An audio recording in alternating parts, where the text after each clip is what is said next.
Hey everyone, we have a really fun guest today, Chef Mike Haracz. He's been a corporate chef for 18 years and has worked for a variety of companies, both large and small. If you've ever wondered what it takes to get a new menu item at McDonald's, Chef Mike walks us through the not-so-simple process and gives us all the behind-the-scenes details. Chef Mike has also built a following on social media and most recently was the host of a Dungeons and Dragons themed cooking show on Amazon Prime's freebie called Heroes Feast. We had a ton of fun swapping stories and we didn't even get through them all. We will definitely have Chef Mike back on in the future. If you are enjoying the Food Industry Insider, please follow and subscribe to the podcast. You can also follow us on Facebook and Instagram. We would really appreciate a 5-star review on both Apple Podcast and Spotify. This is a great zero-cost way to support our show. Thank you so much for joining us today. I'm glad you took some time out from your job to do this. And you are our first corporate chef. Excellent. So you're going to have to spend some time explaining to people what corporate chef are. And I know that you started out as a chef. So everybody knows what a chef is, but you can take us how you got from the chef to the corporate chef, and I'll let you take it from there. So, Mike, like many young chefs, I grew up cooking with mom and grandma, at an early age. Mike, what do you want to be when you grow up? I want to be a chef. I'm going to have my own restaurant. It's going to be great. I'm of a certain age when the Food Network became popular, but I grew up on Yan Can Cook, Frugal Gourmet, Great Chefs, all of these kind of older school food TV programs that were a little more dry. It was exciting to see how you make things, but it was very more demonstration. And then Emerald Live happened where it's a show and he's got a, catchphrases. And I'm like, this looks exciting. I definitely want to do this. So I went to culinary school at Johnson & Wales in Providence, Rhode Island. I have degrees in culinary arts and culinary nutrition. And that is because I quickly learned I did not want to be a chef in my own restaurant. I worked in restaurants starting when I was 15. I was part of this Pro Start program, worked all through college. And then I got interested in food science and product development. The culinary nutrition coursework included that, and that really piqued my interest.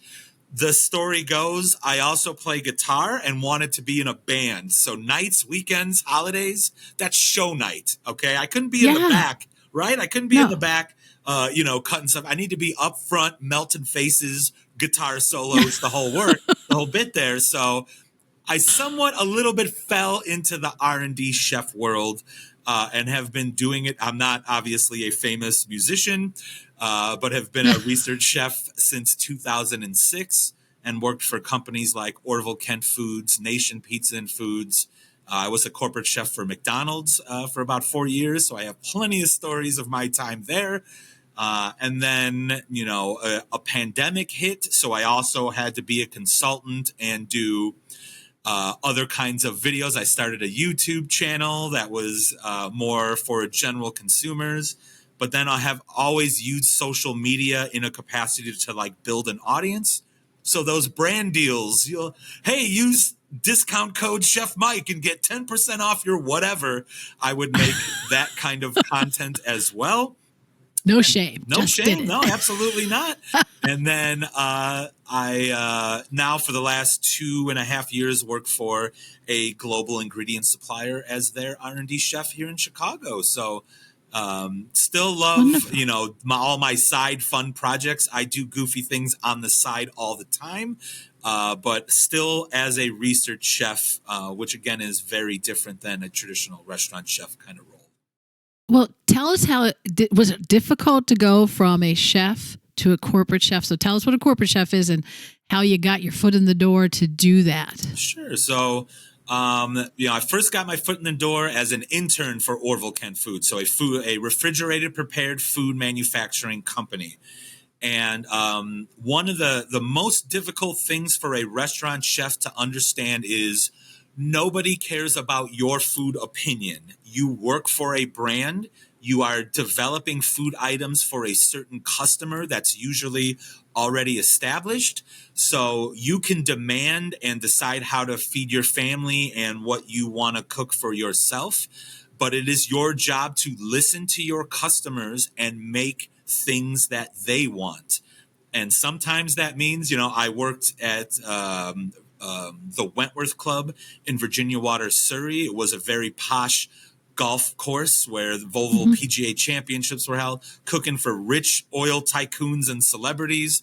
And then my first job out of college was to make the cheapest macaroni salad for Walmart with all the functional ingredients and all the things that would go into it to hit a price point. So there was a little learning curve of like, this isn't why don't you just use all these natural ingredients? Well, it would never survive supply chain and all of these things.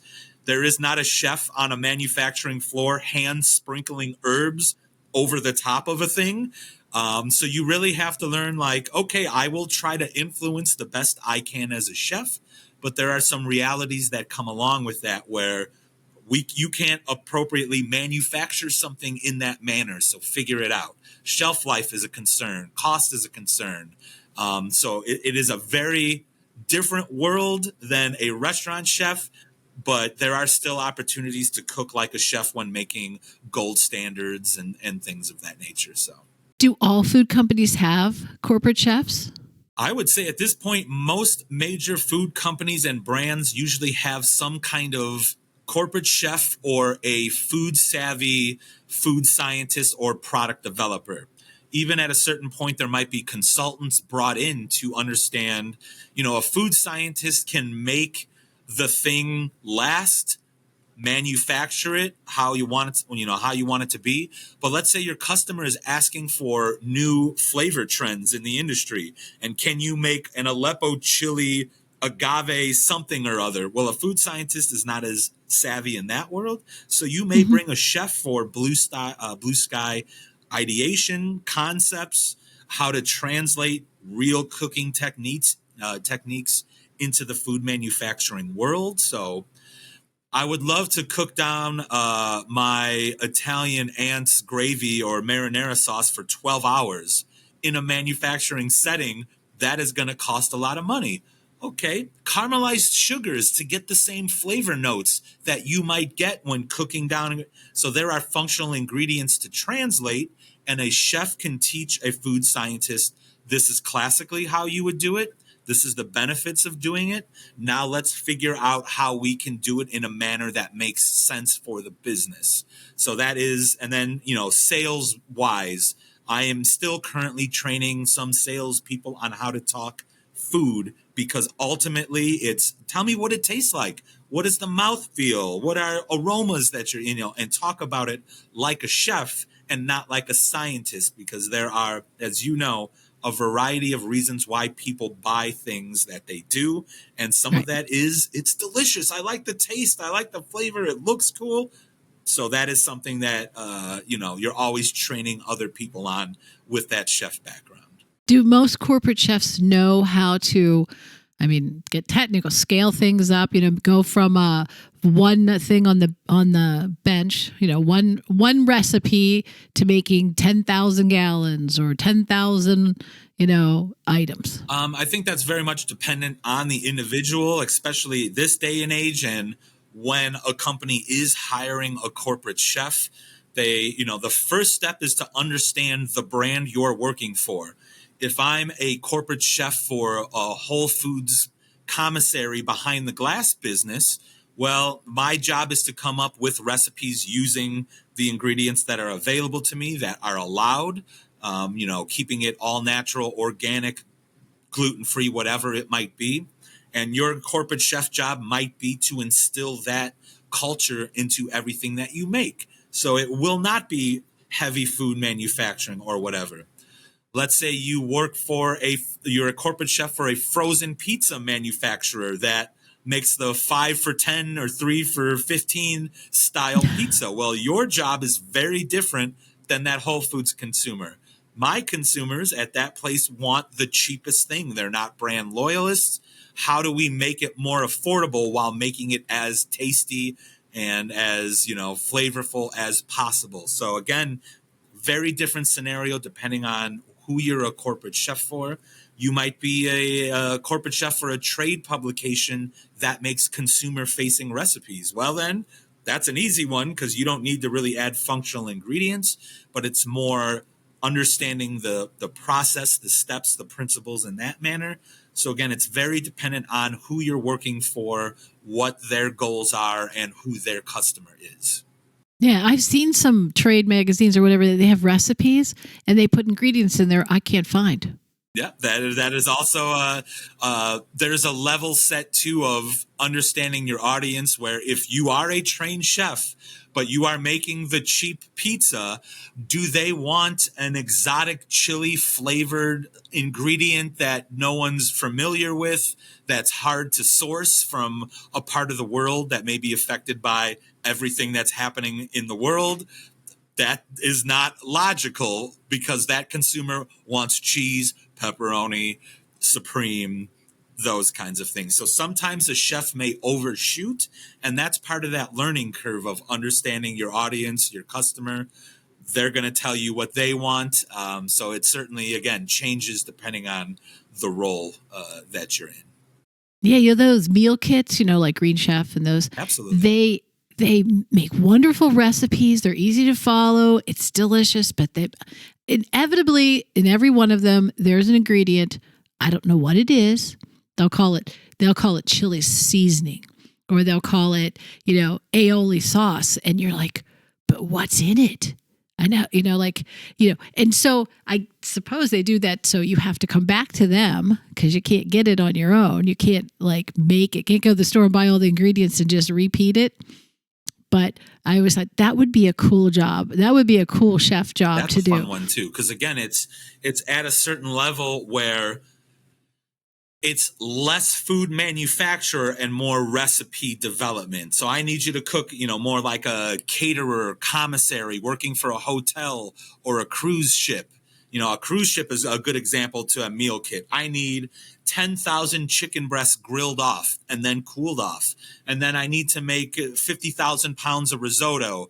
And then I'm going to combine them in a package. And then I need to test how a consumer might reheat it. Is it microwave, oven, air fryer, combination of it? And you have to do those kinds of tests, where if you're a corporate chef for a bakery and it's bread a consumer is just opening and eating, you do not have to worry about those things, but shelf life, the staling of the product and all those, you have a different requirement, different set of things you have to worry about. So again, it's what you like. It's how you want to represent yourself as a research chef. Are you willing to do what the customer wants if that goes against your personal values? I don't want to feed my kids that ingredient, but your customer wants that in there for XYZ reason, because it will be affordable for those consumers that don't care that ingredient is in there. So it is also my job to be very neutral in the discussion, especially in my role now, because we have a gigantic portfolio of ingredients, both of which would be a Whole Foods appropriate, all natural, organic, non-GMO thing. And then the other flip side, your preservatives, your flavors, and all those things, we have all of them. So it's really understanding who the customer is and who that consumer might be. So the big advantage going to a corporate chef job from being a chef is the schedule. No holidays, no weekends, no evenings. There's mental health reasons. Working a restaurant job, everyone is not working while you are working. I'm a dad with 2 wonderful little daughters, so I want to spend as much time with them as possible. Usually the salary is better. I'm on my feet a lot less, but I do have friends who are still in the industry who will tell me I'm a sellout and all of these things. But then I call them on a Friday night. Let's go out. What are you guys doing? Oh, you got to work. Okay, yep. So there is give and take. I do not think one of those jobs is better than the other. It is very different. I spent my time in restaurants, and I have all these fun side projects and fun things that I like to do. So being a research chef definitely gives me the opportunity for family time and for the fun stuff. You went into the corporate world, and I know you mentioned some of the companies. And some of them, obviously, we all know, like McDonald's. And I'm sure most of the audience may not know the other companies. So the difference between the two, I know McDonald's being a restaurant, Orville Kent not being a restaurant, So talk about the little bit of differences between those types of companies. Sure. So if you work for Orville Kent Foods or a seasoning company or a spice blend company, you are kind of the beginning of the process. Your suppliers it's a very different scenario. If I'm a seasoning company, I'm usually the first step that a food manufacturer might reach out to. So Orville Kent Foods would reach out to a Wixon, to a Illis, or IFF. one of these IFF. Yeah, all of these companies those ingredients go into making a food item. So when it's time to schmooze, when it's time to take people out to dinner, when it's time to engage with your customer, if you're the seasoning spice blend company, you're the one taking people out to dinner. Oh, fun. Oh, yeah. Then when you're at Orville Kent Foods is trying to sell to top 100 chain restaurants, supermarkets. So the seasoning companies might take me out to dinner, but now I am taking out to dinner the buyers from the restaurants or the supermarkets or whatever. So when you work for McDonald's, you are the end of the line. You have multiple suppliers who then go into multiple manufacturers, and those supplier manufacturer partners want their product in your restaurant. So when the resources that a McDonald's has as far as supplier support, every company ever wants their product in McDonald's. They are so large that if you sell to McDonald's, you got it kind of made. So some companies have specific McDonald's business units that only handle McDonald's because they are so large. So when you're an R&D chef role there, I am appropriate. I turn down a lot of the things that people may offer. Let's go golfing. Let's go. I got tickets to this. Let's do that. Like, it is, people are trying to sell you things constantly. And if you call them when you are McDonald's, they will pick up the phone at midnight. It's their kid's birthday. They will pick up the phone because they want your business.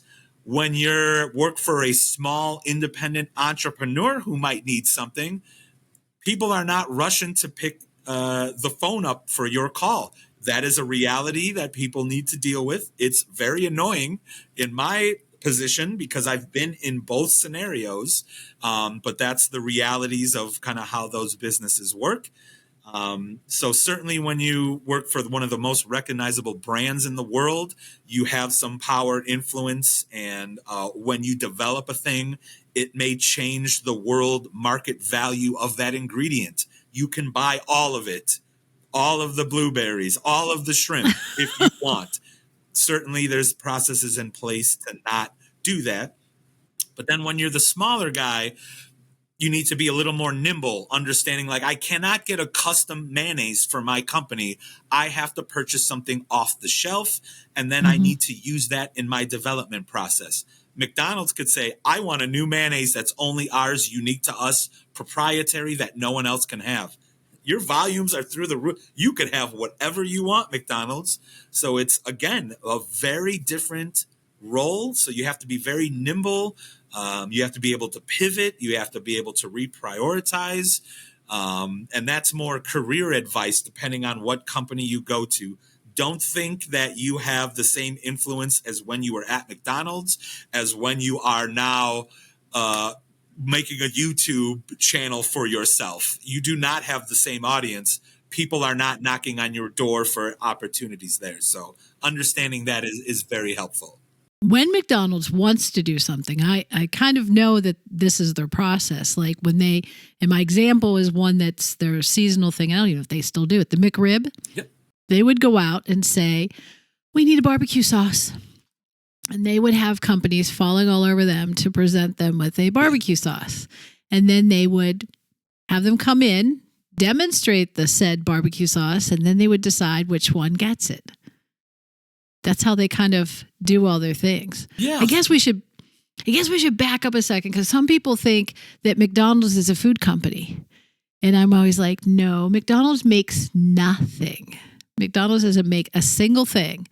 They assemble food products at a restaurant, but they don't make anything. They didn't make the mayonnaise. They didn't make this barbecue sauce. They didn't make, now it's theirs. Nobody else has it because it's a secret formula, but that they are actually not, a food manufacturing, because people talk to about McDonald's, the food company. I'm like, no, it's not a food company. There are only a few things that they are vertically integrated with, like their chicken, for instance. However, the manufacturers process the chicken, grind it, bread it, batter it. It's coming into the restaurant in that manner. And then on site, especially now, there are only a few things, like the burger patties come in ground and they are cooked on site. The round eggs for the Egg McMuffin, that is fresh cracked in the restaurant. But there are other eggs. The folded eggs come in already made. They're reheated. The breakfast burrito scrambled egg is frozen. You just put it in a wrap.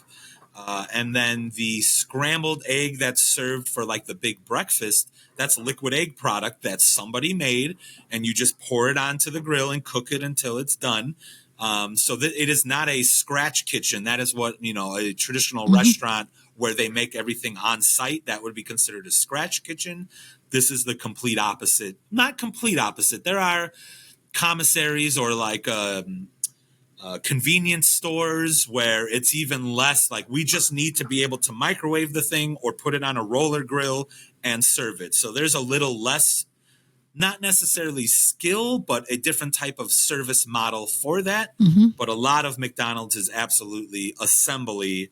And that's where fast food restaurants make their money. Their big metric is, especially at this point, because not as many people are going into the restaurants, how many cars can we serve in an hour?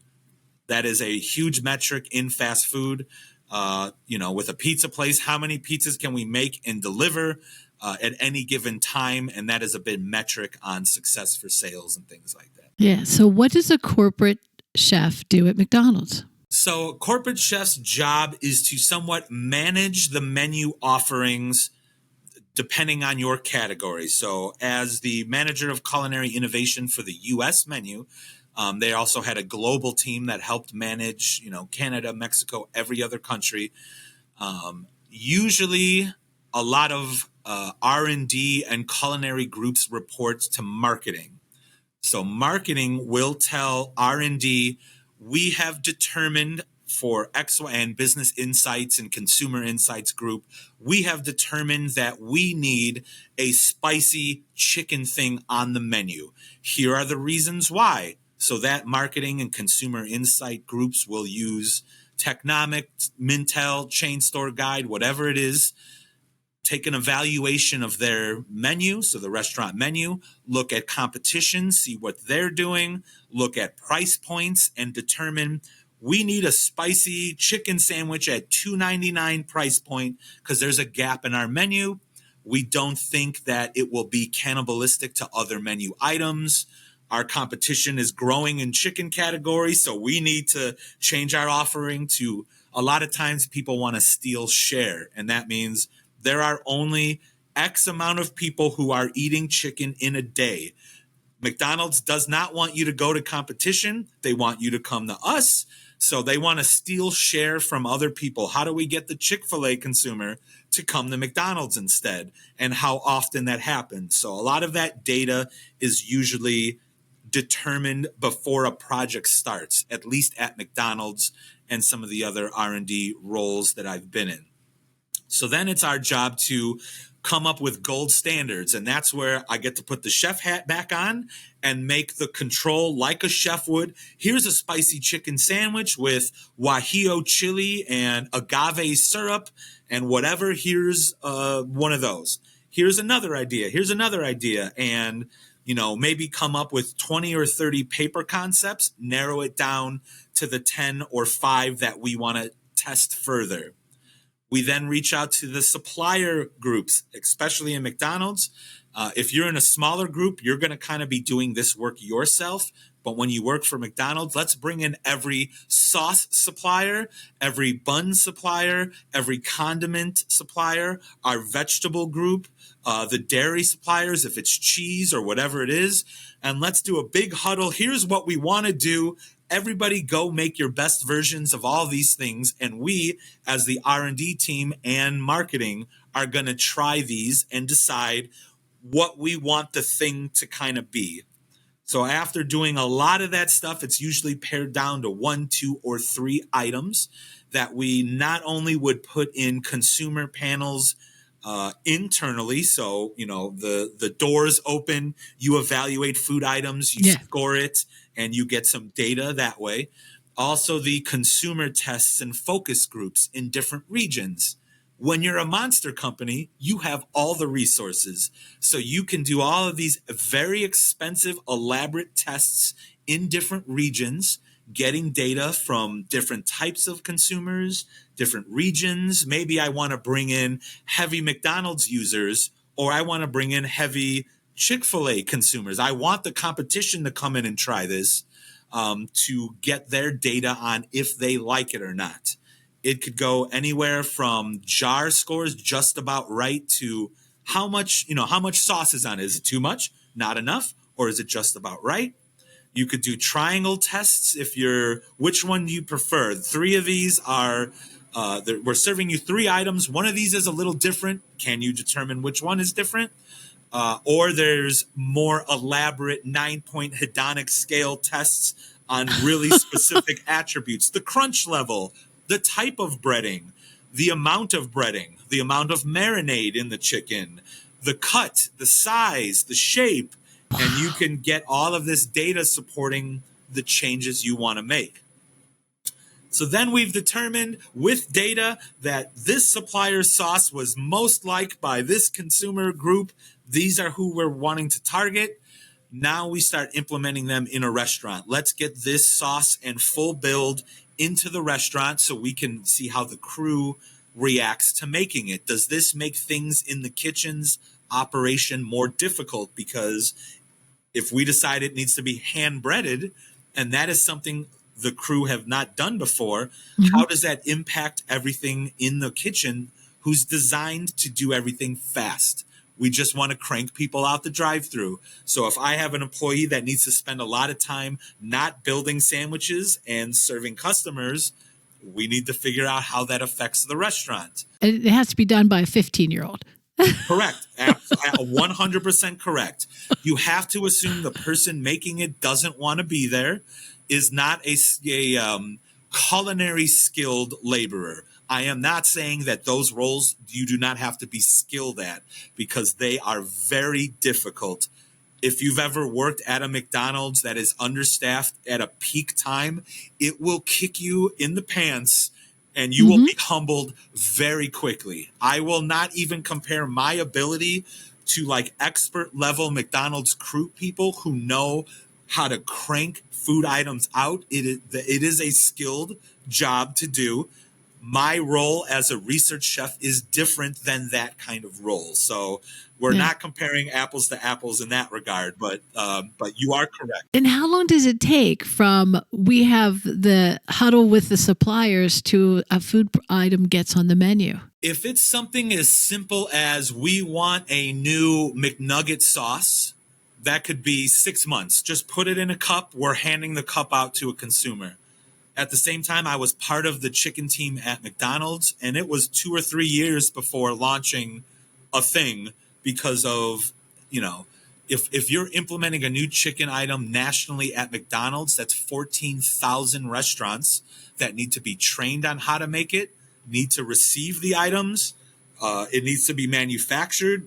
You also need to have a certain amount in storage to handle sales fluctuations. Like, there are so many things involved with that it's not just the development, it's the ramp up and the testing. So I talked about, we're going to put it in one restaurant. Okay, now let's put it in 30 restaurants in this region and get data from consumers who are directly going. It is not the pristine consumer panel where all the executive chefs and the suppliers are making the thing perfect. Now let's see what consumers think when the 15-year-old who doesn't want to be there makes it for them, and all the issues that may pop up with that happening. So we get data from the restaurants, from the consumers, from the owner operators on, is this crash in the kitchen? Can you guys manage?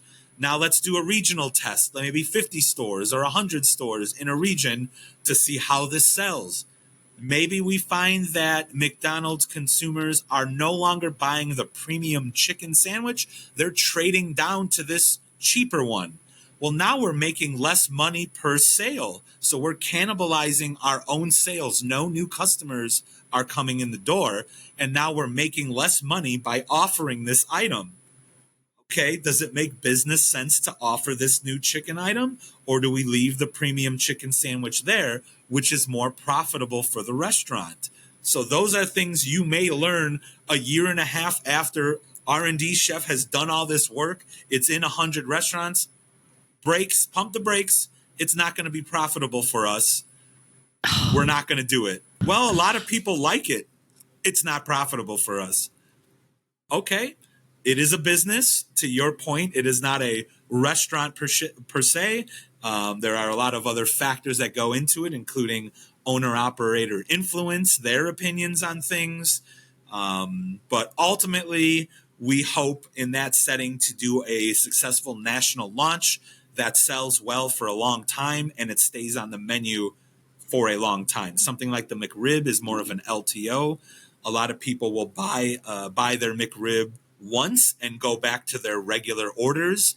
As much as they're super fans of the McRib, there are not enough of them to sustain sales at a level that makes sense. So then it comes off the menu, hype gets built up, we'll put it on, maybe it's going to come back, who knows? So there's those kinds of items that are developed all the time as well. Well, I have a little McDonald's story for you. So when I moved to Chicago, and it was 1983, 84. I was just born. Oh, sorry. Your son will appreciate that comment. Okay. I think he's laughing. Yeah, no. So it was probably 1985. I move into an apartment complex, and the woman who lives across the hall from me works for McDonald's, corporate.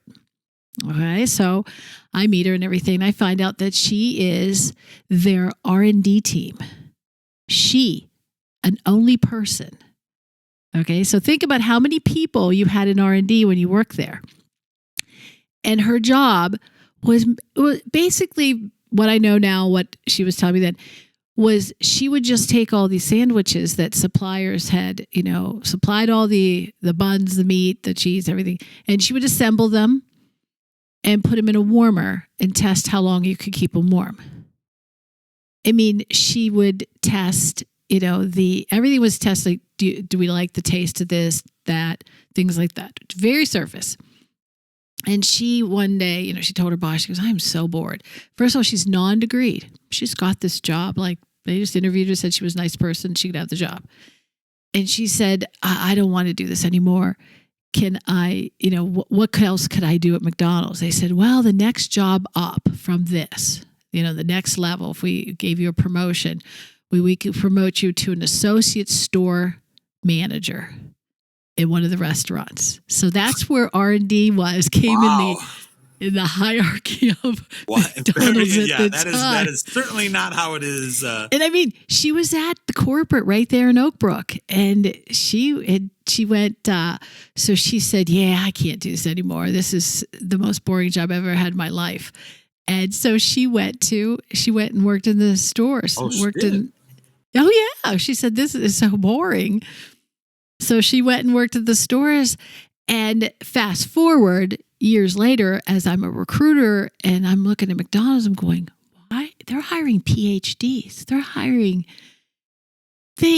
They went from this one little girl testing these sandwiches, I think she was 23, 24 years old, testing sandwiches in a lab. It was a lab setting, all by herself all day, to having PhDs and product development and corporate chefs and all this stuff? Like, how many people were in R&D when you left there?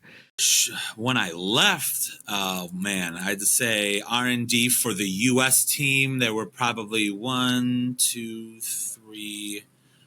three culinary heavy, 6 that were more product developers. So they may not be chef focused, but they're Right, but there's R&D culinary. Maybe 4 or 5 food scientists as well. That were Don't forget she was quality assurance too. So how many quality assurance? So that is something I wanted to point out, that separate from the path that I just said, while that is going on, there is QA, food safety going on.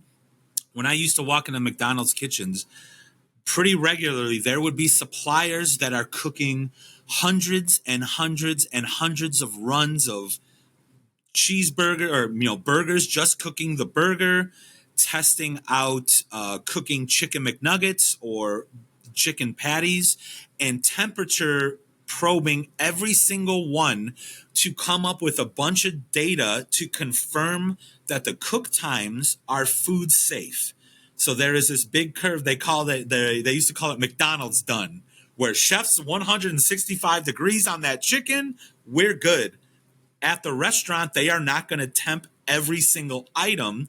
So the cooking process needs to adjust for the 15-year-old that doesn't care, as well as the variable in size, in shape, in thickness, so that a majority of the food items are probably chicken items would be cooked to 175 degrees, 178, which as a chef, that's overcooked. From a food safety perspective, that takes into account if the restaurant is cooking on an inefficient fryer, so it's not as hot as it should be, and the piece they are cooking is on the highest end of the range, it needs to account for that. Because McDonald's volume is so big, statistically, it could make a lot of people sick. So there is this McDonald's done process to make sure for food safety purposes, but that take variability in account. At the same time, all of that needs to be developed and tested when those new items come out. So there's another team doing that. And then the QA department of confirming when a thing is made to confirm that it's in the ranges. We're evaluating it, this run of product, this batch. So everything that in supermarkets, this is not just a McDonald's thing, has a code and a number associated with the case to know which line it was run on in which manufacturing facility at what time. Every ingredient that went into it has a code number, a lot number, to trace it back for food safety purposes. And the food safety team at McDonald's is always running these tests to confirm that that run is safe, is good to go, will allow it to be served. If they see issues, they might pull lot numbers, for further testing. There is so many other things going on than just what we were doing at the, operations developing the training material for 14,000 restaurants. I need the plaque that shows the steps. Here's how you would assemble it. The way that this item is made, it makes our crew walk too many steps. So we might think about removing a refrigerator from this section and try to fit it into this section, because that is 6 steps less every crew member needs to do for every order. Because if 14,000 restaurants, 100 orders a day, 6 steps per order adds up to millions and millions and millions of extra steps. I'm talking actual feet in front of you that they are trying to alleviate for crew to make it easier on them and to serve food faster. So all of that's one thing about the McDonald's movie, The Founder, that there's one scene when they're in a parking lot with chalk drawings of the restaurant and they're timing people and deciding, if you move it here. That mentality is still very much in place in the corporate McDonald's office. And I'm assuming most fast food or, restaurants in general should really look at their kitchen and process in that manner, because you can save quite a bit of time, money, energy, and crew thought process developing things in that manner. I had a favorite comedian once. He was doing a little skit on he always did skits on fast food, but he was doing it at McDonald's. He's standing in line. He's like, he wanted people to hurry up. And he's like, hurry up. And he's going, the menu at McDonald's has not changed in 10 years. You should have known last week what you were going to order. Yeah. And I haven't personally, I mean, I'm glad you don't work for McDonald's anymore, so I can say this. I haven't been into McDonald's in 10 years, so I don't, when you talk about new items, I'm thinking, have they ever had a new item? I think they put bacon on the sandwich once or something, and we go for the McRib comes and goes.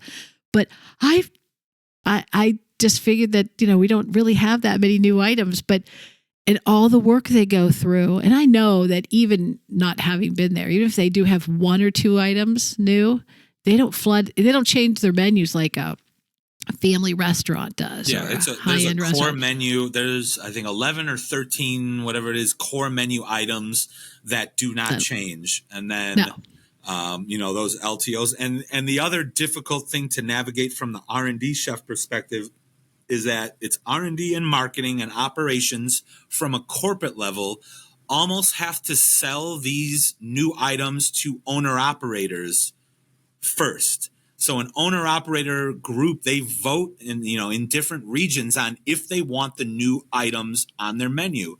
All those testings, the 50-store test, the 100-store test, all of that data is compiled to make a business case on why this should be on the menu. And then corporate needs to present that to the influential owner operators who will then decide, yeah, we want it, or no, they won't. There were many times when we had the data supporting you should launch this item this way. And owner operators are like, no, we want you to make a knockoff of Chick-fil-A. We want it to taste like Chick-fil-A. Well, we did a bunch of tests and we have data supporting that our chicken sandwich is actually preferred even by Chick-fil-A. Nah, we're not going to do that. We want this for our restaurants. Okay. It got a little annoying on my end for sure. Now, I know that McDonald's in the United States, I'm pretty sure that if I went to a McDonald's on the East Coast, it'd be similar to the one on the West Coast. But I know that if you go to one in England or one in, Vietnam or one in, Thailand or Hong Kong or something like that, there could be actually items on there that we would not even eat in the United States. Yeah. Now, you had nothing to do with those. You didn't do the international No, things? I was not part of the global team that would develop those items. I will say, and I fully admit, and anyone who says differently, I think they're maybe blowing smoke, but every McDonald's in every other country is better quality and more exciting on their menu. In every other country, including Canada and Mexico, they're a little more willing to wait. They do not have the same volume issues that McDonald's US has for national launches. It is very difficult to import and export food from the United States to wherever, so it makes a lot more sense of figuring out how to make it with more local ingredients and local manufacturers in that area. And the crew who work in these restaurants, since customers are more than willing to wait, you can make more complex flavors, more complex steps in the development and things like that. And that consumer base is more willing to try new things. The McDonald's US consumer wants it fast and wants value. That is their priority. Other countries, let's try this new shrimp patty burger, something or other. It's a fillet of fish, but instead of fish, it's a shrimp patty, and it has an interesting coleslaw or whatever on it, or, more produce. It is so hard for McDonald's to sell produce, lettuce and tomatoes and things like that on burgers. People just want the meat and cheese and bacon and sauce, and we're good to go. Onions are probably the biggest vegetable that consumers in the U.S. kind of want. But leafy greens and stuff, that's a premium here, where in other countries, that's a little more common. So it's a very different audience, which goes back to my initial comment of knowing your audience, who the consumer is. an R&D chef for the global team and an R&D chef for the US team, very different initiatives. What's the downside to being the biggest fast food chain? The downside is because of its scale, you're actually very limited on the ingredients that you can use. As much as I would love fresh cilantro in a thing, due to the volume, McDonald's could use up the world's resource of cilantro. Or there's a story that they were trying to do a fresh blueberry parfait, and fresh blueberries only have a certain shelf life. After the project progressed, they realized they would have to buy the world's resource of fresh blueberries for a certain amount of time in order to launch that item. And it would destroy the industry. It would not leave blueberries for anybody else. Frozen is a different category. So we can't do that. We're too big. The downside too is they're probably right now in a too big to fail category. There are so many McDonald's and so many locations, to your point as well, that they are very savvy in buying real estate. So they have all the land to make those on. So it's really hard for, big drastic change to happen at a McDonald's because they're enormous, and, it'd be hard for that. The perception of quality. So, you worked for McDonald's, you're the enemy, you're poisoning the world. You get all those kinds of comments. I used to get a handwritten cards and postcards from different organizations saying, because I was also part of their brand ambassador program, so I was allowed to talk to media and trade publications. I would do the morning show junkets and things like that. So they see Chef Mike. We're going to send Chef Mike hundreds of handwritten notes that, how did you do this? Why are you letting this happen? You should change this. I don't agree. And I, would hand those off to the appropriate people. That's not my jurisdiction. In some cases, I absolutely agree with what they're saying, but my role within the company is to deliver on X, Y, Z and try to influence the quality of food in that manner. I worked there for about 4 years, and that was one of the reasons why I left, was because I had no influence at all whatsoever. Some marketing would tell me what to do, and then when I would do that, owner operators would tell me I'm wrong. We want it this way. So I am just kind of doing what everyone else says and have no outlet to make items that I think would work on a menu. Even testing those items, there were not those opportunities for me. So ultimately, I had to leave the company for greener pastures. Yeah, it's kind of like being a puppet. You just couldn't. Right when I got hired, it was a little more chef focused. Chef Dan Coudreau was the kind of the corporate chef at that time, and he was, let's start doing fresh, never frozen quarter pounders. Let's do more produce. How do we make, source better tomatoes and do all these things for fresher food quality? So for my first time there, it was very chef focused.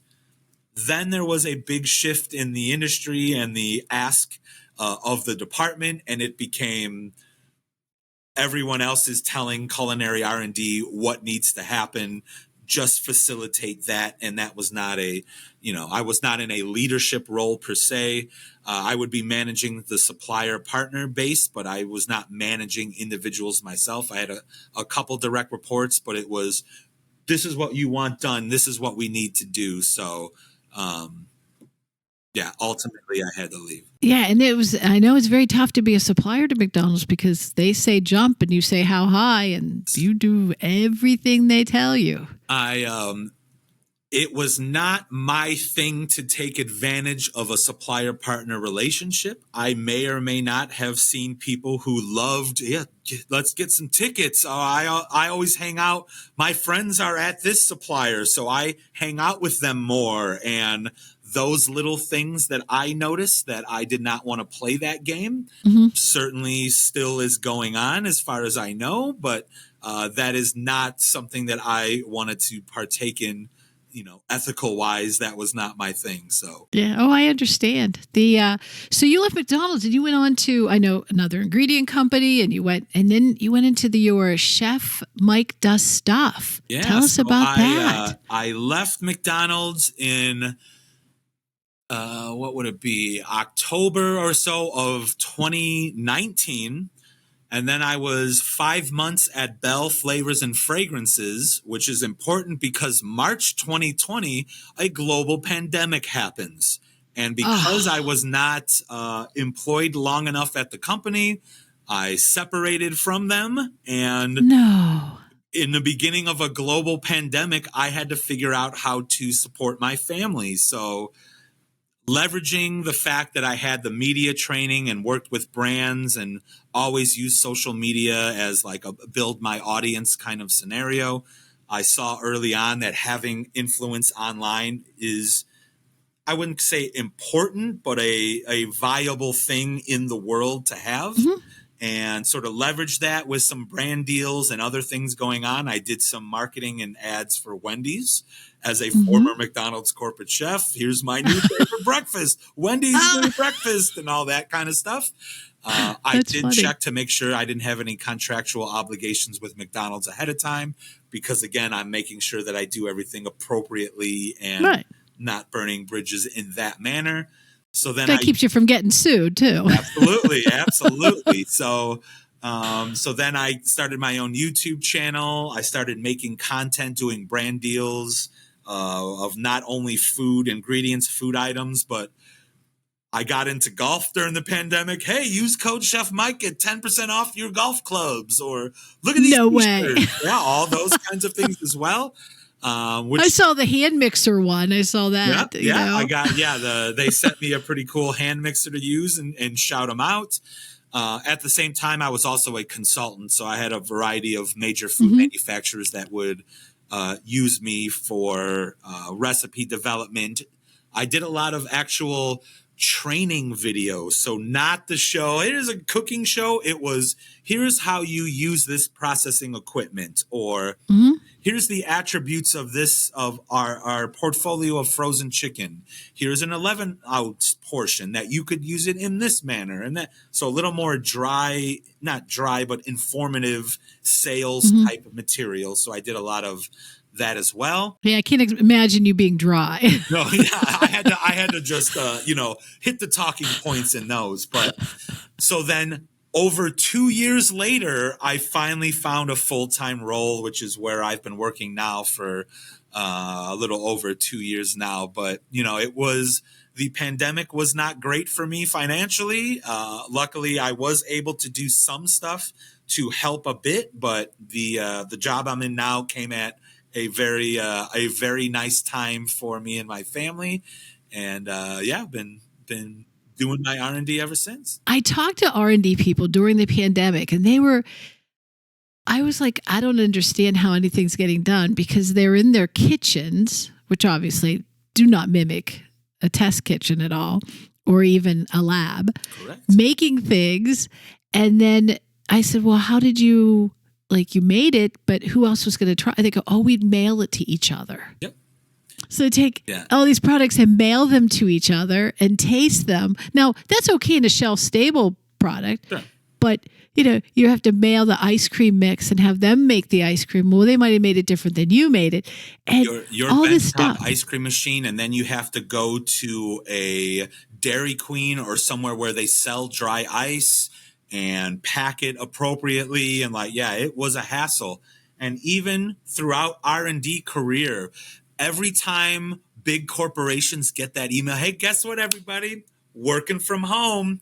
I mean, R&D doesn't, but everybody else, you all can work from home, because R&D needs analytical equipment, the lab, things of that nature. So while everyone gets to be a little more mobile, R&D chefs and folk, unless you have a pretty well-stocked kitchen at home, you are going into the office. It is not an easiest satellite type position, which, for me, I remember what it's like to work in a restaurant in those bad hours. So, all right, I'll come into work every day. I would love to stay home, but if that's what I need to do to have nights, weekends, and holidays available, I'm absolutely going to do that. Yeah, I talked to some, and they actually, I said one was Kraft. They actually didn't have them come in at all. It wasn't even like, you come on Mondays, you come on Tuesdays, you come on Wednesdays, and work from home the other day, so we don't even run into each other. They didn't do it. And then when the pandemic ended, they still went another 6 months and still had them working at home. I'm thinking, how are you people? I don't understand how you're surviving. I don't understand how you're making even a contribution at this point. There's still, I don't know if it ended, but there's still certainly protocol in place, to handle things like that. But the one thing that did help R&D chef food people is that they're trained in food safety, wearing gloves, doing everything. So like they could navigate a ultra clean world, because that's the world they're supposed to live in anyway, where average people like learned how important hand washing is. Yeah, well, a lot of people have been telling you that since day one, to wash your hands regularly.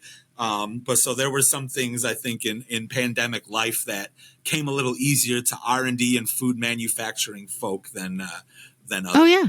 Yeah, and some companies, some smaller companies, their R&D people went in every day. And, obviously everybody went in. Manufacturing, quality. Sure. They had to, or we wouldn't have had food. That is absolutely, they couldn't just go, we remember when store shelves, where's all the food? Well, farmers were having issues. There were dock workers when there were, cargo ships full of stuff just floating in water because there's not enough people to unload it. And truck drivers and, everything involved people stocking shelves. All of that was very drastically affected during that time.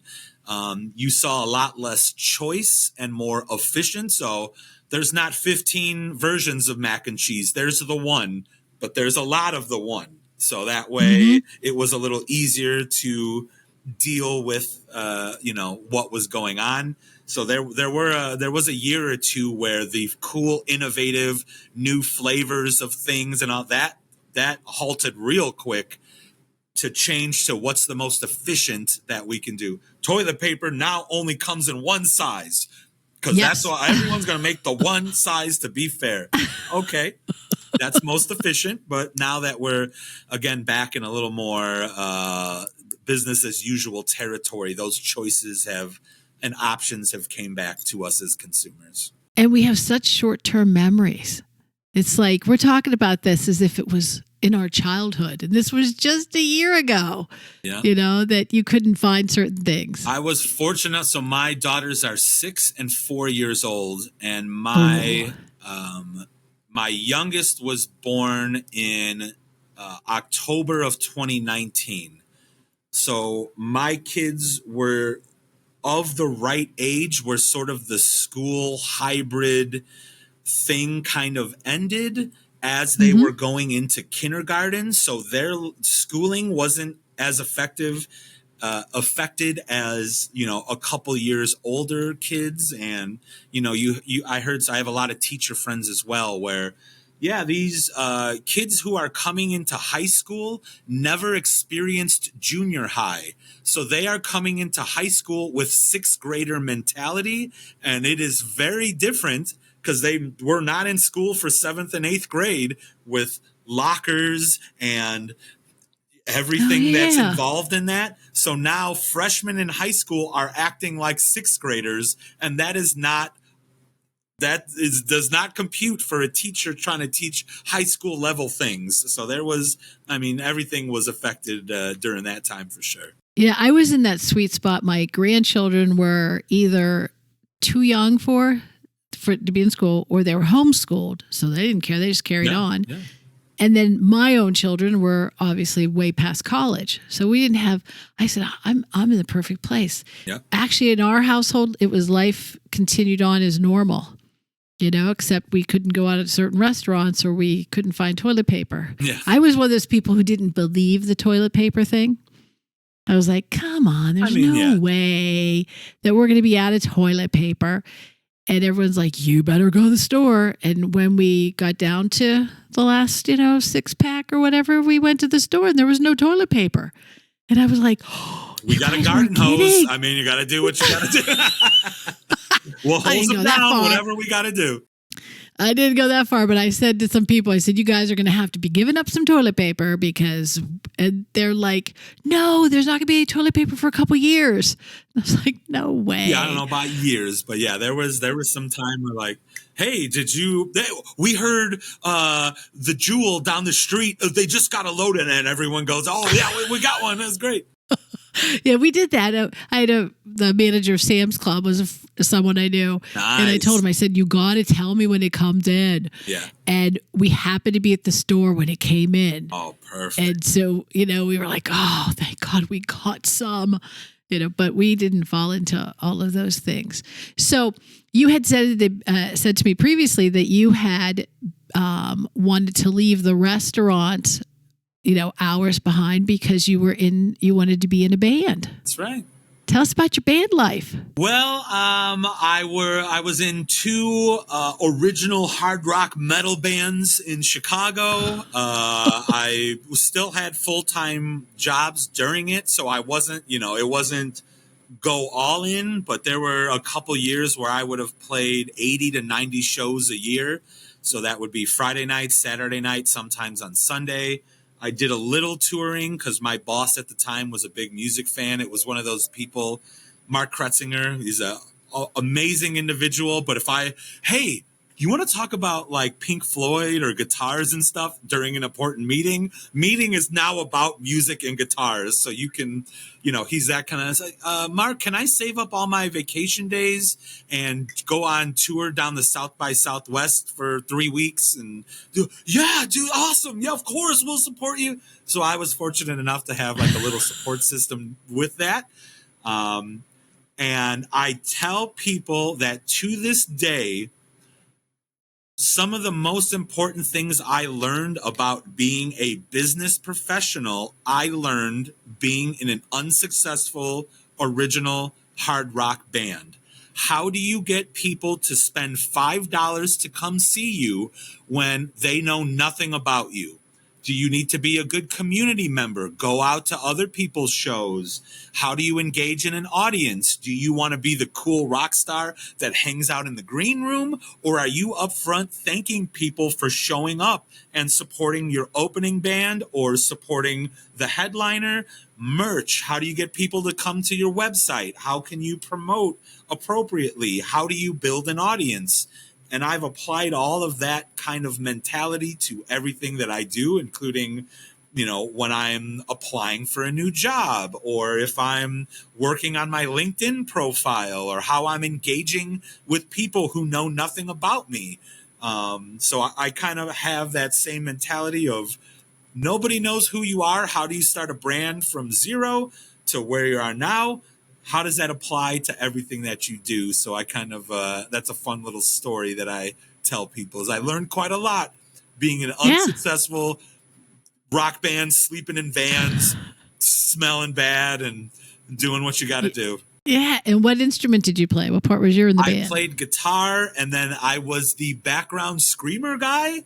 So I would do the jumping around and screaming really loud and a lot of headbanging. I still never had hair. So I was always the bald headbanger guy. Really? Yeah. So when did you give it all up yet? Oh, I haven't been in a band in quite a while. It's been, that was right out of college. And I think I stopped really playing maybe 2014 or 2015 or so, somewhere around there. Again, it did not make any money. It cost quite a bit of money to do. Yeah. And I was a little more career focused. So I still dabble, but I have all the other fun things. Now that I'm in dad life, I've got all kinds of other things that I'm doing. Yeah, my husband plays the saxophone, and he was in, he did the whole college thing, and then he did, when he got older, played at church and that kind of stuff, and then he started a band after our kids were,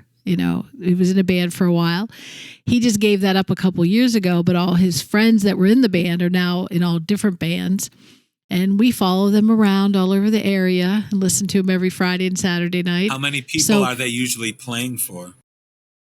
A room full of rowdy crowd, or is it All the wives and cousins and neighbors, they all come out. You know what? It really varies. If they're at an outdoor restaurant, it might be 100 people. If they're they do a lot of festivals and stuff. Perfect, So festivals would be couple 100 people. That's always a good, things like that. So they don't play for, less like 20 people. They're not it's always headlining at a music venue club where you got to promote and get people to show up. That kind of. Well, it'll be a restaurant where they're the band that's playing for the night, and they, but it will be a restaurant where people will go whether there was a band there or not. Yeah.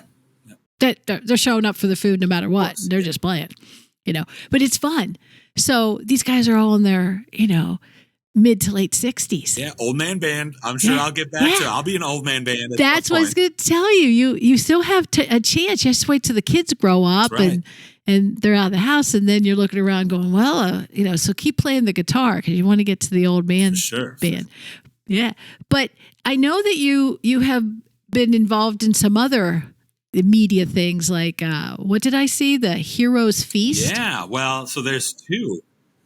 So not only, did I want to be a rock star, I'm a big old nerd who plays all the video games, but I'm even more of a nerd who plays Dungeons and Dragons quite a bit.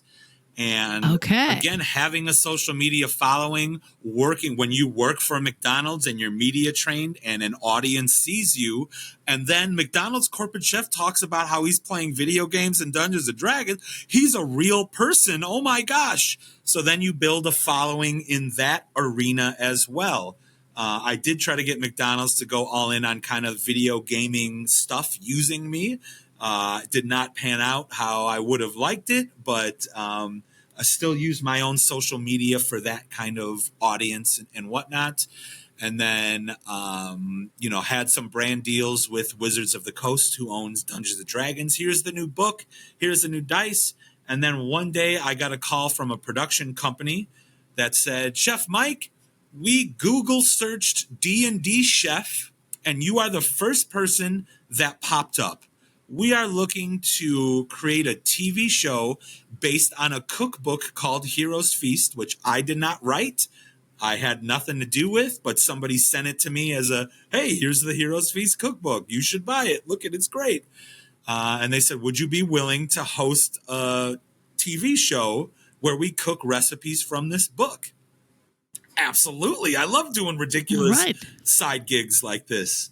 So I reached out to my current employer saying, hey, is it okay if I do that? Like, I'll be gone for 2.5 weeks filming in Burbank, where all the studios are, like filming a TV show. It took a little understanding what it was, who the audience is. And they're like, yeah, I mean, it's nothing to do with us. Our audience isn't necessarily D&D D&D gamers. It's more food menu. There's no conflict of interest. Go ahead and do it. So I went and filmed 20 episodes of this show called Heroes Feast, which is now new episodes are on Mondays on either the Freevee channel on Prime Video, or it also airs new, but also on demand on Plex, which is a free streaming service anybody could download, and you could search Heroes Feast, and there's a bunch of episodes that are currently on demand that you can see. So tell me about an episode. Tell me what the show's like. So the shows were filmed. It was a SAG production. They were filmed after the writer's strike, but before the SAG actors strike that we had, 1.5 years ago. So I was ready, film a TV show. Let me get a prompter, feed in lines. Nope. Hey, Chef Mike, nobody can write a script for you. Nobody can put lines on a prompter. You're going to just host a show with this co-host you never met. Awesome. And also, you never cooked any of the recipes from the book. You're going to cook it on camera, reading the recipe, making the thing. Okay, let's do it. So basically, it is a show where me and my co-host, Sujata Day, have a guest on every episode, and we cook a recipe or two from this cookbook with the guest. And it is very much a show that's supposed to be about learning how to cook. I fully admit to the guests too, like, I never made this before. Let's figure it out. It says this. If we mess up, we're going to figure it out. Don't worry about it. It's also a little different than other cooking shows where almost exclusively we are eating the one thing we are making in order. You are watching it happen. So if we burn the heck out of it, we're going to eat some burnt whatever it is because that's the one we have. So, our first guest was Matthew Lillard, who was from Scream, and he was Shaggy and Scooby-Doo. And, he's an actor, but he's a big old Dungeons and Dragons nerd. We've had guests like Kari Payton, who was King Ezekiel on The Walking Dead and did a bunch of voices for video games and cartoons. Comedians, more the Dungeons and Dragons famous type people as guests. And it was just a whole lot of fun to be in that world for a little bit. I would have liked a prompter. That would have helped quite a bit. But, we made it happen. And there's 20 episodes this is the whole season. And filmed it in 10 days. 20 episodes in 10 days. They're about 45 minutes episode. Yeah, oh yeah. You had to meet a lot of good people and a lot of talking. I learned about how important it is to drink tea regularly. I'm not a big tea drinker, but just for the throat to handle all that talking and all that. It was nice to have makeup every morning and, polish the old bald head. Like this is an issue when you're hosting on a TV show. The shine you get right here, a lot of the matte powder on the top of the head to cut that down. But we should have brought some with you today. I should have I got to go to Costco with this bald head. I need like volume of the matte finish powder. But I like that. So did they edit the show? So when you kind of screwed up or said something wrong, they fixed it? Yeah. So the hardest part, the loophole was, as we were filming, I constantly had to look down at this book to see what the next step is.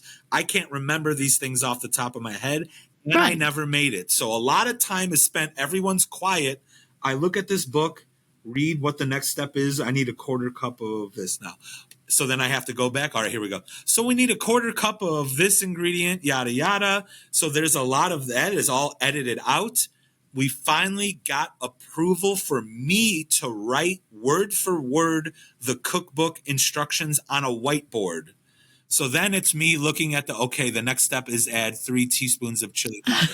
All right, Matthew Lillard, can you next? So I want you to add 3 teaspoons of chili powder to the dish. And then, we figure that out. So there's a lot of, the more I did it, because this is the first time I did a show like that, you even see my co-host and me have the shtick down, how we intro. Here comes the guest. We're going to throw it to commercial. There's commercial breaks and stuff, like that whole process. Closer to the end, we got the groove. We know how a show is made. We know how many parts. There's usually 4 or 5 parts. Cold open, intro, invite the guest. We're going to make this part, then that part. Now we're going to sit at the table and eat. And it was a lot of fun to be a part of, for sure. What's the origin of the cookbook? Where'd it come from? The term Hero's Feast is something you can do in Dungeons and Dragons. It is you feed your adventuring party the night before. So when you wake up in the morning, you're stronger, you're more sound of mind, you get extra hit points or whatever it might be for, in the game. And then there were these 3 authors who have done some other dungeons. They're big old nerds. Who wrote the book and had some other chef consultant write the recipes for the book. Became a New York Times best-selling cookbook, which I don't know the requirements of doing that, but it sold enough copies to be popular. Wizards of the Coast, the owners, they're Hasbro owns Wizards of the Coast. So it was really Hasbro that was like, let's do a cooking show. Because we want to make more digital TV content. There were some other TV shows that they made as well. One thing led to another, and they reached out to me to be to kind of host the show. Again, the stars had to align that I got let go due to the pandemic. I created a YouTube channel that had cooking content of me in front of a camera just doing it. My YouTube channel was completely unscripted. I'm cooking one thing from beginning to end with, if I burnt it, that's what's going to stay in. I Yeah. think they saw that as he's already does this kind of thing, which really Mhm. was the reason why I started that channel, was facial recognition, how to make content in digital world, what are the steps, how do you promote, what are hashtags, how does social media algorithms work, and all of those kinds of things. And that actually led to them seeing that content when doing research. We know you could just turn a camera on and yap. There's no writers right now. You want to host the show? I'm like, yeah, I'll just wing it. Let's do it. Which, Yeah. again, I Well, know, a little insider out there, Maureen and I talked, can you make sure you have some stories and not so dry? I was like, all I got are stories. You turn the camera on, I'll just yap for as long as you need me to. So I think now you realize we could talk about all the things nonstop, and you tell me yeah. when time is up. But What's it like cooking for TV? it is interesting, at least in our scenario, because there are people off camera that are helping, measuring things, putting components together. These recipes are already written, so there is a guide in between scenes and cut. All right, you need to hold. There's a smudge on the thing. Let's wipe that up. Okay, now let's switch equipment. Hey, Chef Mike, what equipment do you need for this next scene? I don't know. I never made this before. Let me look at the recipe. I think I need a pot. I think I need this, that, and the other. Okay, so sometimes the equipment that you're provided is not the most efficient for what you would do. Hey, don't use the sink behind you because that's not real. You have to go walk off set to use the water, wash your hands and all that stuff. I'm Serve Safe certified, so I also had to be the on-set food safety police. So I was like, no, we need to temperature this, per SAG-AFTRA regulations. We need to do all the steps for food safety. So there's a lot of managing that. Those lights kick your butt. So I would do 2 episodes a day of all these lights, looking at camera, standing for so long, like it kicks your butt. At the end of the day, you're just like, oh, I just want to go home. We got one more scene to do. Wake up a little bit, slap your face. Yeah, this was so great. I had so much fun having you. But inside, you're just, I just want to go to sleep. I had my 2 kids and I was in California, so I agreed with my wife to wake up at 4:30 in the morning to greet them as they wake up on Zoom calls. Like, hey, good morning, girls. How you doing? Yeah, Dad, tell me about your day yesterday. Oh, good. That's great. And still trying to interact with the family while doing all of this stuff. So it is a whole lot of work. You'd think that it's just show up and do the thing. Maybe when you're ultra mega star, you could just show up and do it. But there's a lot of prep, a lot of figuring things out, at least with this show. But it was a lot of fun, but a whole lot of work. Were these like weird recipes? Like we're going to make something like you say to the kids, we're making dragon meat and it's really, it's hot dogs. The description and the lore behind the recipes. So there would be like, this is a dwarven meal with a dragon scale, but we're using like there was meta knowledge of we're going to use salmon. But in the book, like this would be normally dragon because it was hunted, or it's this type of root vegetable recipe because this race of underdark monsters only live in caves, so they wouldn't have beautiful green vegetable in their dish. It'd be all mushroom and fungus and dark. So there was some logic into how the recipes are created based on the settings, or if it's a high elf falutin, more French cuisine fancy item, or this is a peasant food. This is what you would eat if you just slayed the dragon and now you want to go to a little pub and drink a bunch of ale because you're bandaged up and beaten up. You want some stew because it's hearty and you're starving. Well, we have those kinds of recipes too. So it was fun to be in that world and kind of cosplay the recipes as these different ingredients, but we were all very realistic. Like, it's actually salmon, or the fire breath. It's from chili flake. It's spicy. That's why it's dragon fire breath or whatever it might be. So what was your favorite recipe you did? We did a ratatouille type item that it was my favorite because they showed me, it was one of the ones, hey, Chef Mike, come in the back and take a look at some of the camera footage we got. And it was a big kind of enameled Dutch oven where the tomato sauce component was on the bottom, and we looped around the beautiful vegetables and things in this manner. And it's a shot of me sliding it on the table, and it just looked like like a Renaissance painting of vegetables and basil sprinkled on the top. Like it was an artistic, beautiful little shot of this thing in a high definition camera. I was like, that looks incredible on camera. And eating it, it still was very delicious and impressive. But that kind of like, look at the thing you guys made, never making a recipe before, cooking with people who are not proficient in a kitchen, you all together made this amazing thing that when we finally slid the final thing on camera was like here's the thing that was just so colorful and beautiful. Like that to me was the coolest part of the whole thing, of seeing the final item, the guests eating it, and then when the camera stops, the guests are like, this is great, I'm just gonna eat the whole thing. Like, we're not wasting it, we're eating the whole thing because it's delicious. Like that part, that was probably my favorite part. Now, was there any that you looked at the recipe and you went, you guys, this doesn't work? Not that it didn't work, but they weren't my favorites. So we did one episode. So Kari Payton is vegan. So we did normally, actually the recipe itself is called surrogate steak. And it's using those plant-based proteins to make almost a Salisbury steak type item. And my job right now, and what I do day to day, is a lot of develop those plant-based items using plant-based proteins. I am not that consumer. So it just wasn't my favorite dish because like I would just eat regular ground meat. That's just me. But Kari Payton, our guest, was like, this is holy cow, eating it, crushed it.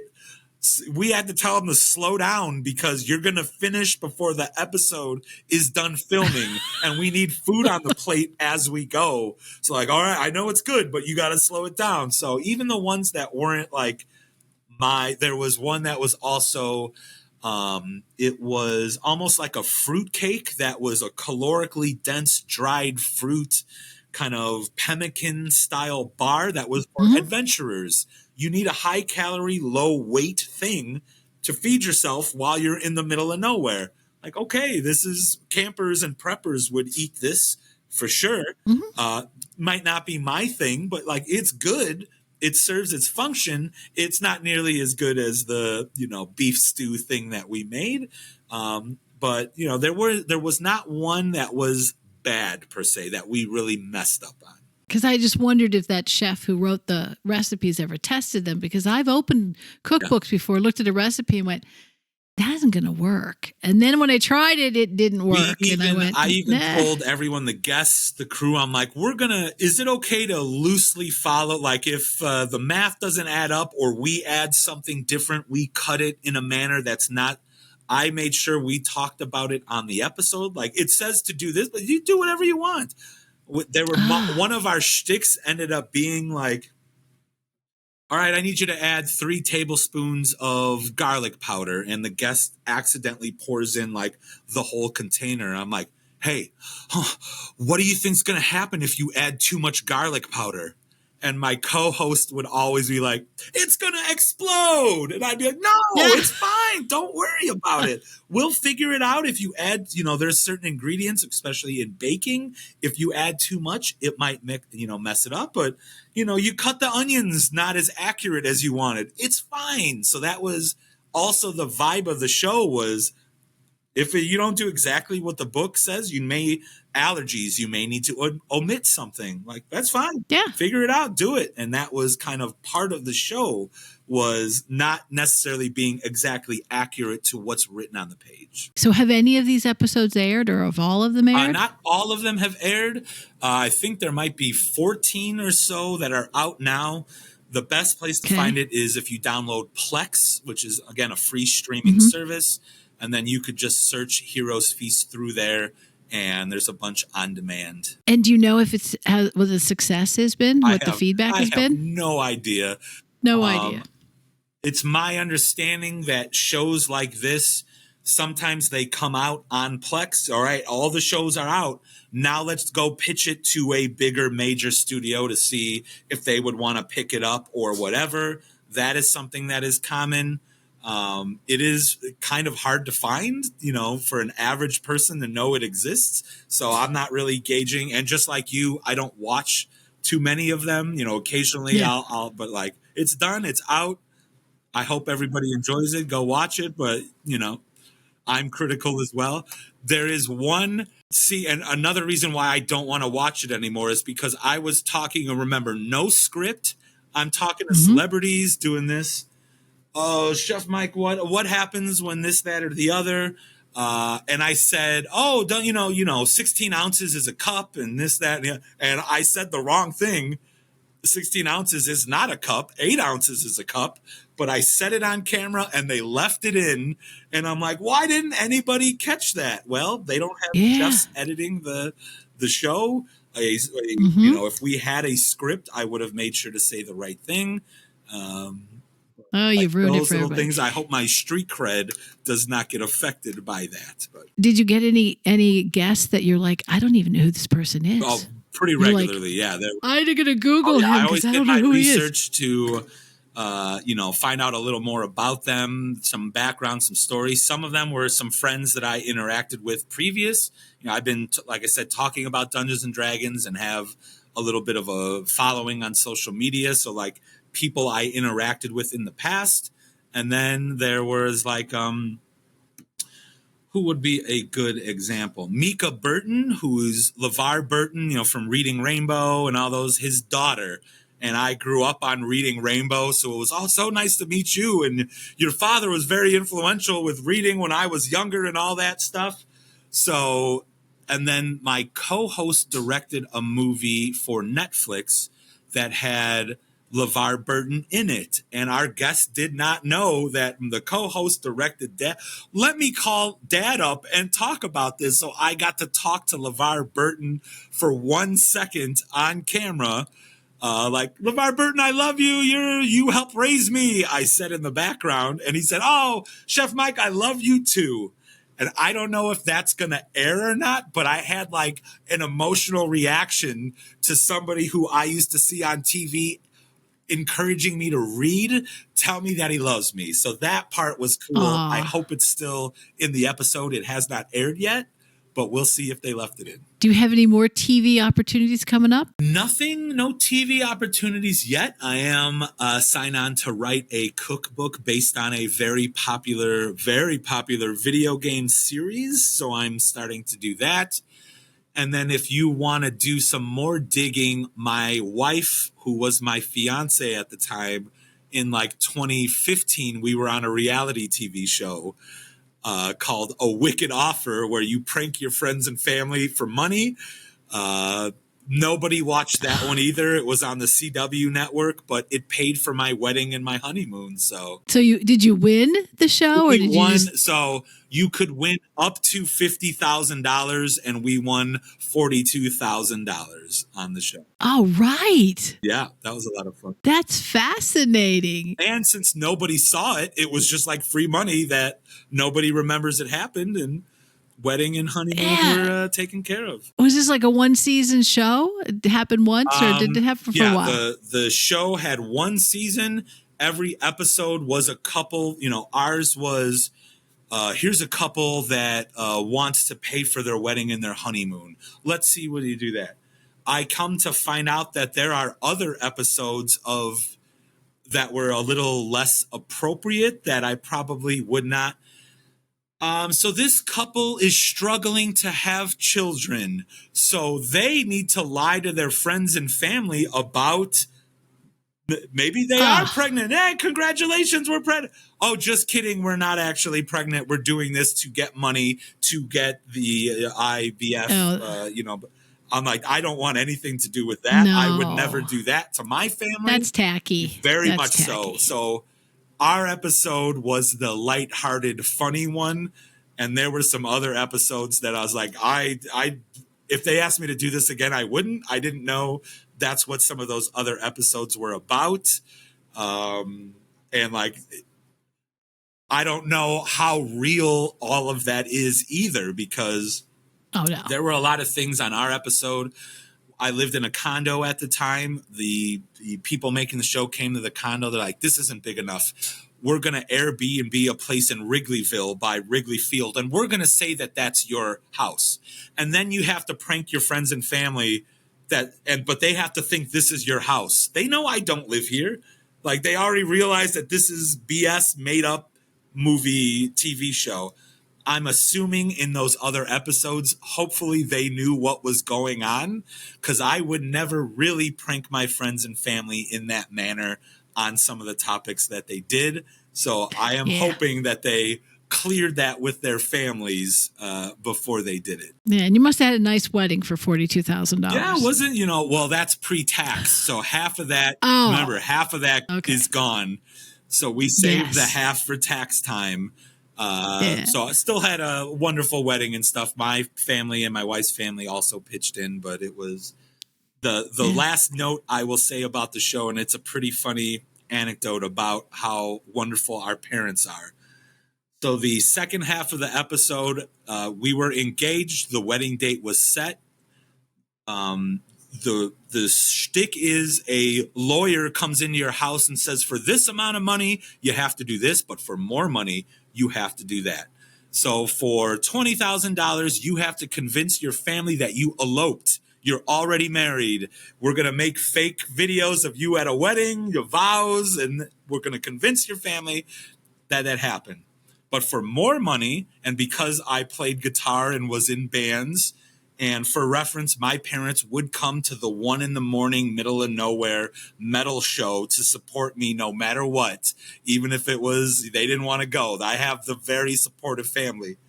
You need to convince your family that you are now a signed musician and you can't get married because your fiance is going to be your manager. So the wedding is postponed indefinitely. Okay, let's go for that one. I would go for that one. Oh, for sure. And my parents would know, hey, I've been in a band. I've been practicing. They would have been like, you've never told us this. How is this real? So I think they knew it wasn't. But my mother and father-in-law immigrated from Poland. So my wife is first generation. English was her second language growing up. They walk in, I'm playing a show. I'm sorry, Teresa and Chester. I just wanted to let you know that we're going to have to cancel the wedding because your daughter's going to be our manager and we're going to go on tour. And I will clean up the language, but my father-in-law says, this is fantastic. You're living your dream. That's why we came to this country, because we wanted our children and everyone to live the dream. And this is great. And every producer who's doing the show is like, they want the hot confrontation, mad, everything. And my mother and father-in-law were like, awesome. You succeeded in your dream. That's wonderful. So even me and my wife, like between camera shots, were like, what are you guys going to do now? They're like, I don't know. This is not what we expected. You win. But, your mother and father-in-law and family are very nice. Like, yep. Good try though. But, yeah, they supported 100%. So. Oh, I think that's hilarious. My mom, they deserve that. We had to film one more part after that, like the reveal that we lied and all that stuff. And my mom works in a school, so she could not show up the next day for filming. But on camera, my dad comes in and says, your mother is so upset that you lied to her. She didn't even want to show her face today because you lied to her about this, that, and the other. And realistically, she just had to work. She couldn't show up. They kind of knew that this was fabricated and all that stuff. And my dad played it up like, son, that's incredibly disrespectful to your mother. She was up crying all night last night. And that is not what happened. But on TV, that's what they made it seem like. So reality TV at its finest. Well, I'll tell you reality, and we do not have enough time on any podcast to tell you the whole story. But I had a whole wedding planned to get married. Let's say I'm going to get married on a Friday. We were going to leave on Saturday to go on a cruise, return back from the cruise, and go to a second reception. So I lived in Chicago, but that's not where my family was. So I was going to get married in Chicago, go on a cruise, return to Pennsylvania for that side of the family and friends, and have a reception, and then return home to Chicago. So this is cruise in the middle, 2 receptions on either end. I get sick the day before the wedding. I mean, sick, emergency surgery. Oh, no. Sick. Yeah, like they told my husband, it's very possible she will not make it through the surgery. So you need to say goodbye to her now. And I couldn't figure out why he's saying goodbye to me, like crying. So I go in the surgery, obviously. I came out of the surgery. Oh, I wasn't sure. And, oh, my gosh. I know. Oh. I know you were wondering. So I find out after, like I had the surgery in the morning. I wake up at like midnight, and that's when I find out what surgery I had. I don't even know what they operated on me for. It wasn't like they asked my permission. And then, so we have to cancel the wedding, the cruise, and the second reception. And this is back when there was no such things as insurance, all that kind of stuff. You're not getting a refund. Absolutely not. Oh, guess you want to bet? All these people, all of them were like, oh, this is so terrible. The florist is like, no problem. He just sold all the flowers and other arrangements. The caterer said, whatever I can throw in the freezer goes in the freezer. The rest stuff I'll use for other things I have going on. The cake was made by my sister-in-law. So she actually was like, what are we going to do with this cake? And my father was sitting there when she said this, we do this cake. He goes, I don't know about anybody else, but I'm going to eat it. Yeah, might as well not waste it. Here we go. And so they ate the cake. And the hospital let me have as many visitors as I want. So I had 20, 30. You got to understand, I had like 200 people come to the first reception, and I had 250 coming to the second. So this is a lot of people. This isn't like 30 and 30. And then we have to, this is November, and I have to get married before the end of the year or I'm going to get killed in taxes, Most important part is the financial obligations of the marriage. Yes. My fiance, now husband, he's telling my parent, we have to, I should have been on a reality show and got money for this. Yeah, for sure. Because he convinced him. My mother's going, get married in the hospital. Just get married in the hospital. Everybody's here. Yeah. I'm like, I am not getting married in the hospital. There's no way I'm going to do this in the hospital. And then do a wedding later. Married now, wedding later. No. So you have to understand, we're calling everybody at airports and places and telling them not to show up. And, because and this is all happening while I'm in surgery. So I miss all this. And then, so we decided to get married a month later on December 21st. And it was a Monday. You got some good deals on Monday weddings. I will tell you that. Yeah. Well, we got everything. We got the place we wanted. We got our caterer said yes. Everybody said yes. But also, doesn't everybody go shopping like to all hours of the night during Christmas? So I figured they could show up at a wedding.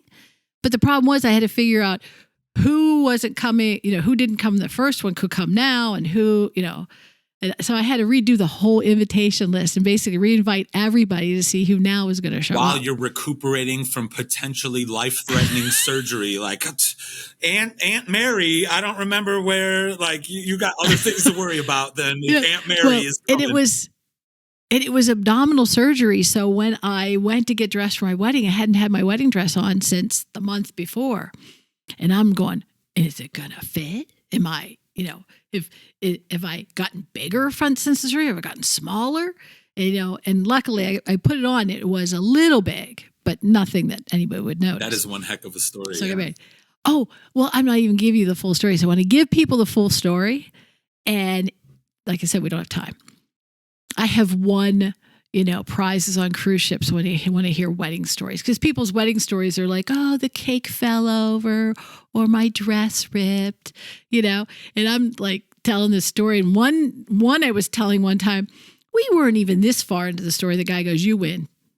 We don't even need to hear the rest. You just win. Nice. You never heard the end of the story.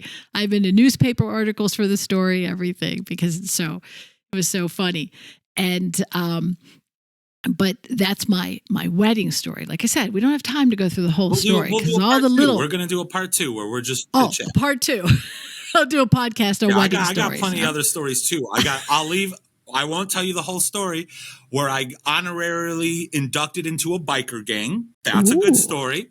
How I know that I have the most official Cubs World Series baby, and my wife has given me permission to tell the story. Okay. And then how I don't know if your son is old enough to have watched Rick and Morty, but the Szechuan sauce fiasco was all my fault at McDonald's, which became an internet viral global sensation. That was all my fault.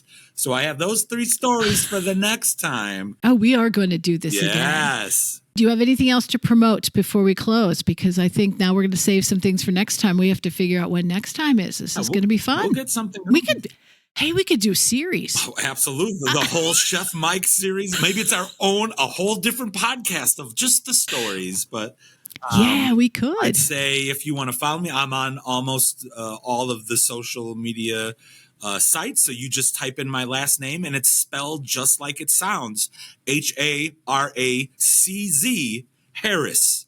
I mean, it's just like it. I think you should change that. Check out Heroes Feast, new episodes on Monday on either the Amazon Freevee channel or on Plex. And look out for a future Chef Mike cookbook based on some video games. And I think that's all the big stuff at the moment. So that's great. This was a lot of fun. Excellent. My pleasure. My pleasure. Thank you very much for being here.